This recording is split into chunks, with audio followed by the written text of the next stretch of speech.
We chose to do our project on Bob Iger. He was the CEO of Disney for the last 15 years, and we just thought it'd be interesting to learn a little bit more about the man who has had a leading role making Disney what it is today. So this is him. A little bit of background information. Robert Iger was born into a Jewish family in Oceanside, New York on February 10, 1951. Ever since he was a young boy, he wanted to work within the television industry, but more specifically become a television news correspondent. After graduating in 1973 from Ithaca College, he began his professional career with a local news station in New York. It wasn't, however, his ideal job. He was just a weatherman on TV. He then decided it was time for a change and moved to New York City. Upon moving there, he was then hired by ABC as a studio supervisor. He worked on many programs within his position, and in the 2 years, he ended up joining ABC Sports, and from there he made his way up to become the vice president of programming. A few years later, he was then hired to work for the parent network, ABC, and within that employment, he was named executive vice president. Fortunately, because of his talented skills, he was promoted 3 times, leading him to become the president and chief operating officer. And then in 1996, when ABC and Disney merged, he went on there to continue to be promoted and ended up becoming the CEO of Disney. So that's just a little bit about Bob Iger. This is him here when he was younger, working for ABC. So we're going to start with his failures. He didn't have many. It was kind of hard to find some on him that he'd done wrong. But there were a couple of times within his career where things just didn't quite go right. For one, he presided over the releasing of this television series here while he worked at ABC. And it was called Cop Rock. And it was a complete failure. The show didn't run for long, and it was just a mess up. He promoted the show, he presided over its filming, and it didn't work. It was just a failure. So it just shows that even some of the most successful people do mess up sometime. Another time that he had a failure was with this show here, Twin Peaks, and it was actually doing quite well, and the guy that was producing it was doing well, and it was going well, but he got in a little bit of an argument with the guy, and he was his supervisor. And he pushed his way, and it ended up making it so that the show became a little less successful, and it ended up failing as well because he thought he was right and he pushed his way, and it ended up being the wrong thing.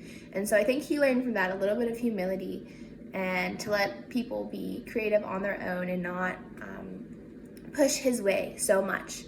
And then another thing we found was that there was a little bit of controversy over how much money he makes.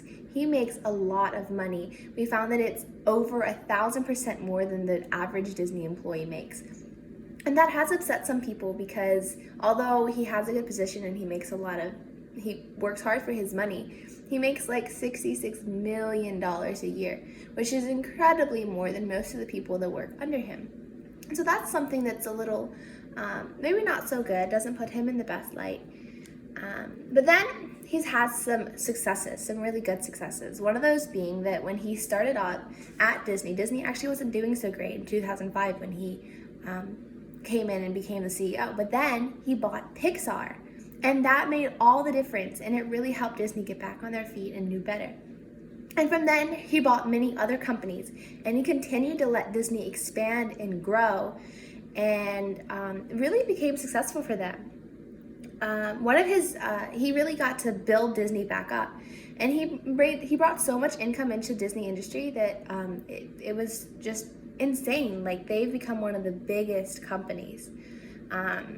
He has helped their stock to rise from $24 to $142, which is like a much bigger jump. So he has definitely helped Disney in that, financially, in buying Pixar and other companies. And he's also was a success in that Disney added 70,000 more jobs during his time. And he did actually end up helping, letting their employees make double the federal wage, which was good. A little bit compensating for one of those failures that we talked about, him making so much money in comparison. And so he just really built up Disney. His successes were kind of back to back. He had a really successful time as a CEO of Disney, buying different companies, helping improve jobs, and really raising their whole company's net worth. So we learned some lessons from Bob Iger. from when we learned to take risks. Like we saw in his failures, some of those shows were a little bit of like, this is a risk. I don't know how this is going to go. It might go well, it might not. But he had the effort, and even when they did fail, he tried again. And that was something important, to know kind of when to take a risk and to be, to kind of persevere through your failures. Another lesson is we learn to keep going, because there's always more to achieve. Like Disney could have stopped when they were doing well, because they were doing pretty good, and they've been doing good for a long time now because of him. But he never stopped. It kept growing. He kept persevering and achieving more and achieving more. And it just shows us that don't ever think you can reach your limit. You can always do better. You can always do more, and to keep growing. And we also learned from him that he was really good at learning from his mistakes. And we find he didn't make a whole lot of really well-known mistakes. There weren't giant scandals. The one time that he did have that argument with that guy and ended up being wrong, he was humbled by that, and he didn't make that same mistake again.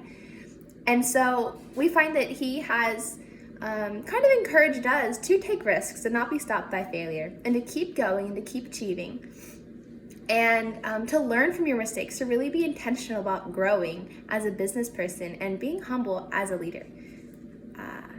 So that is what we've learned from Bob Iger. I hope you guys enjoyed this and have a wonderful day.